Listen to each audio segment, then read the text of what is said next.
Right guys, welcome කියලා පිළිගන්නවා මගේ channel එකට. ඉතින් අදත් ගේන්නේ PC build video එකක්. PC build video එකට යන්න කලින් පොඩි දෙයක් මතක් කරන්න හිතුණා. ඉතින් අපි පොඩ්ඩක් Nanotech එකේ මෙන්න මේ graphic card එකේ Asus Zephyrus GTX 1050 Ti එක දැන් අලුතෙන් stock ඇවිල්ලා තියෙනවා. ඒ වගේම MSK computers එකටත් ඒක stock ඇවිල්ලා තියෙනවා. ඉතින් මේ graphic card එක මේ වගේ pallet brand එක එතකොට MSI ඔක්කොම එක වගේ. ඉතින් MSK computers ආයතනයේ මේක out of stock වෙලා තියෙනවා. ඒ වගේම Nanotech computer solutions ආයතනයේ දෙකම in stock තියෙනවා. ඔයාලට බලලා build එකක් කරන්න පුළුවන්. හරි අද build එකකට යමු අපි. අද build එකට අපි යමු. අද කරන්නේ Chama computer shop එකෙන් තමයි මේ build එක කරන්නේ. ඉතින් process එක විදිහට මම තෝරගන්නවා. මේ workstation එකක් තමයි හදන්නේ low budget. ඉතින් Ryzen 3 එකක් තෝරගමු. Ryzen 3 3300X 4 cores 8 threads කියන මේ process එක අපි තෝරගමු.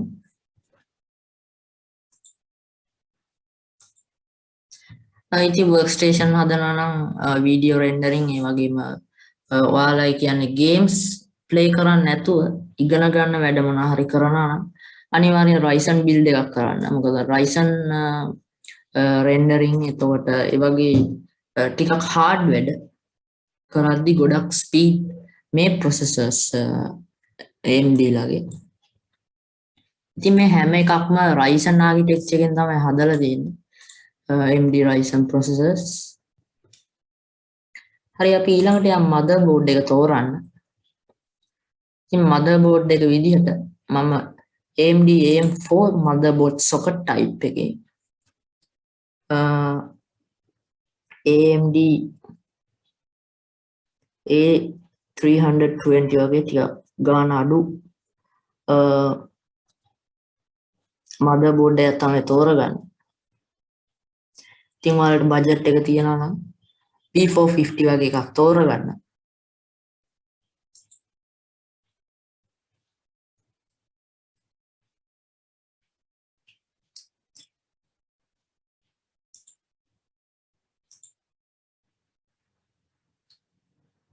ඉතින් මේක pre-order කරන්න පුළුවන් අපිට. අපි දැනට stock තියෙන එකක් බලමු.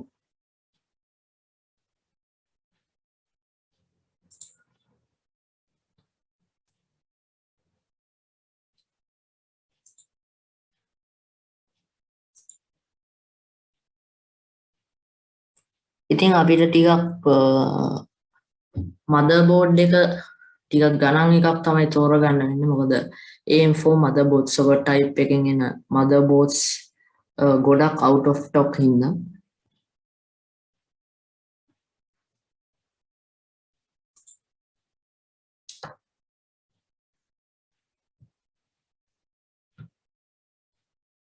ඉතින් අපි මේ වගේ Galaxy brand එකේ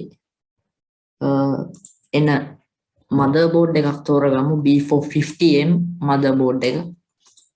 ඉතින් මේකේ socket එක AMD AM4 Ryzen socket එක ඒ වගේම chipset එක AMD B550 chipset එකක් තියෙන්නේ. ඒ වගේම අපිට dual channel support කරනවා memories slots දෙකක් තියෙනවා. DDR4 වලින් අපිට මේකට RAMs ගහගන්න. අපි ඊළඟට යම් මේකේ graphic card එක තෝරගන්න. ඉතින් එච්චරම ලොකු graphic card එකක් ඕනේ නැති හින්දා 1050 Ti වගේ එකක් මම මේකටත් දානවා.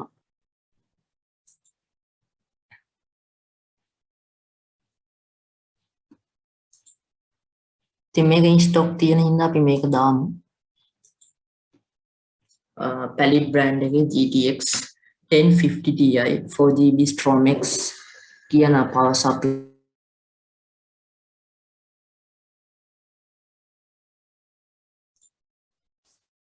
අපි ඊළඟට මේකට memory එකක් තෝරගමු.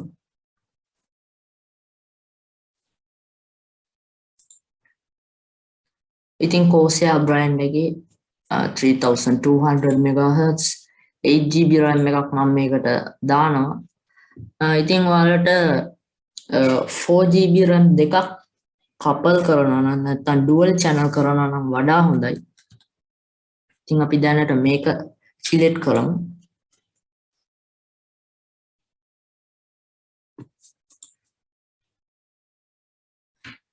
මේකට අපි hard disk එකක් තෝරගමු 1TB වගේ.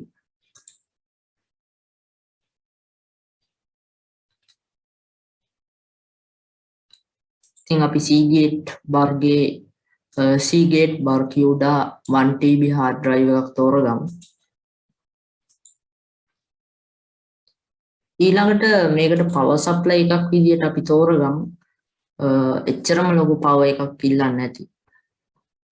watt 450ක් වගේ ගන්න. ASUS TUF Gaming 450යි watt bronze කියන මොඩල් එක.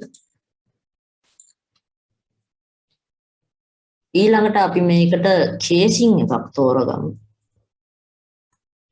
ඉතින් මේකට ඔයාලා NVMe එකක් පාවිච්චි කරනවා නම් වඩා හොඳයි. ඉතින් බජට් එක මදි හින්දා ඉතින් මේකට casing එකක් තෝරගන්නවා NVMe එක තෝරගන්නේ නැහැ.